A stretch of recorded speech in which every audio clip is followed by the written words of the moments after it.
மன்ற உறுப்பினர் செல்வம் அடைக்கலநாதன் மீது பல குற்றச்சாட்டுக்களை நாங்கள் சமூக வலைத்தளங்களில் பார்க்கக்கூடியதாக இருக்கின்றது. குறிப்பாக குரல் பதிவு சில வெளியாகி இருந்தது. அந்த குரல் பதிவிலே அவர் தன்னுடைய கட்சியில் இருக்கக்கூடிய இன்னும் ஒரு உறுப்பினர் சுரேஷ் என்க அழைக்கப்படுகின்ற ஒரு உறுப்பினரோடு மிகவும் காரசாரமாக உரையாடுவதாக அந்த குரல் பதிவு அடங்கி இருக்கின்றது.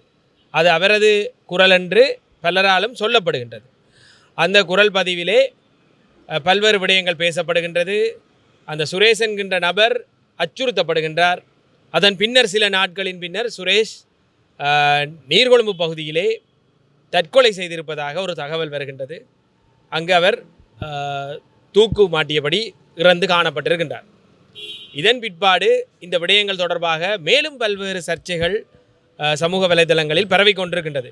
குறிப்பாக இதில் ஒரு பெண் சம்பந்தப்பட்டிருப்பதாக, அந்த பெண்ணினுடைய பாலியல் துஷ்பிரயோக விடயங்கள் சம்பந்தமான விடயங்கள், அது மட்டுமல்லாது இதற்கு முன்னர் மலையகத்தில் இப்படி ஒரு மலையக இளைஞர் ஒருவர் இப்படி கொலை செய்யப்பட்டதான தகவல்கள், அது மட்டுமல்லாது ஒரு போதைப்பொருளுடன் சம்பந்தப்பட்ட ஒருவர் கைது செய்யப்பட்ட பொழுது அவரை விடுவிப்பதற்காக 2 மில்லியன் ரூபாய் இவருக்கு வழங்கப்பட்டதான ஒரு தகவல், இப்படி பல குற்றச்சாட்டுகள் தொடர்ச்சியாக அடுக்கப்பட்டு கொண்டிருக்கின்றது.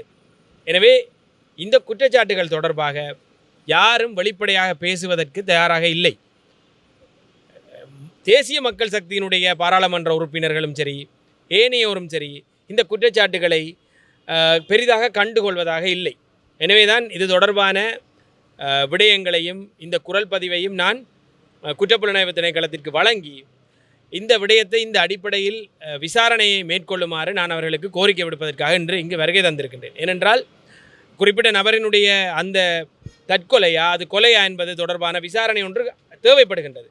அது மட்டுமன்றி அந்த பெண் தொடர்பாக வைக்கப்பட்ட பாலியல் குற்றச்சாட்டுகள் கிட்டத்தட்ட 15 வருடம் என்று அவர் குறிப்பிடுகின்றார். அப்படியானால் அந்த பெண் 15 வயதிலிருந்து பாதிக்கப்பட்டிருக்கின்றார். அது மட்டுமல்லாது 20 லட்சம் லஞ்சம் வாங்கப்பட்டது என்ற ஒரு குற்றச்சாட்டு இருக்கின்றது. எனவே இந்த குற்றச்சாட்டுகள் அனைத்தும் தீர்க்கமாக விசாரிக்கப்பட வேண்டும்.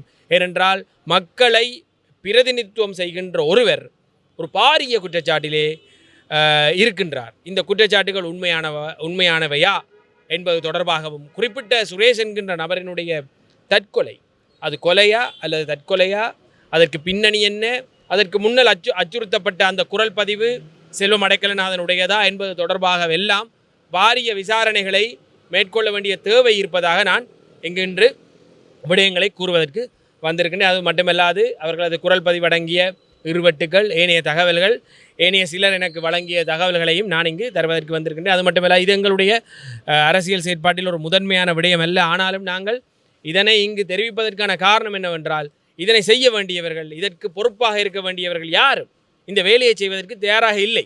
ஏன் பயப்படுகின்றார்களா, அல்லது ஒருவருடைய மரணம் மிக சாதாரணமாக போய்விட்டதா, அல்லது இந்த குற்றச்சாட்டுகள் சாதாரணமாக ஆகிவிட்டதா என்று எனக்கு தெரியவில்லை. எனவே தான் இந்த விடயங்கள் தொடர்பாக பூரணமான தெளிவும் பூரணமான விசாரணையும் தேவை என்பதை நான் வலியுறுத்தி இருக்கின்றேன். குடும்பத்தாரை உடனடியாக தொடர்பு கொள்ளுமாறு நான் ஒரு கோரிக்கையை வழங்கியிருந்தேன். ஆனால் குடும்பத்திலிருந்து யாரும் என்னை தொடர்பு கொள்ளவில்லை. மேலும் சிலர் தொடர்பு கொண்டிருந்தார்கள், குறித்த கட்சியினுடைய உறுப்பினர்கள் என்று அவர்கள் தங்களை கூறிக்கொண்டிருந்தார்கள். ஆனால் அவர்களும் இந்த இப்படி குற்றச்சாட்டுகள் இருக்கின்றது, இதனை கட்டாயம் நாங்கள் யாராவது இதனை குறிப்பிட்ட இடத்திற்கு கொண்டு செல்ல வேண்டும் என்று தொடர்ச்சியாக வலியுறுத்தியிருந்தார்கள். குடும்பத்தினருக்கு அச்சுறுத்தல் விடுக்கப்பட்டிருக்கிறது.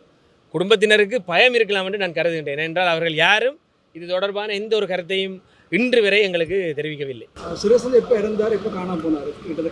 கிட்டத்தட்ட ஒரு 2 வாரங்களுக்கு முன்னர், எனக்கு சரியான தேதி ஞாபகம் இல்லை, 2 வாரங்களுக்கு முன்னர் அவருடைய மரணம் சம்பவித்திருந்தது. அதற்கு சில நாட்களுக்கு முன்னர் தான் அந்த குரல் பதிவு சமூக வலைதளங்களிலே மிக பிரபலமாக போய்கொண்டிருந்தது. எனவே அதுக்கும் இதுக்கும் ஏதாவது சம்பந்தம் இருக்கின்றதா என்பது தொடர்பான விசாரணை மிக அவசியம்.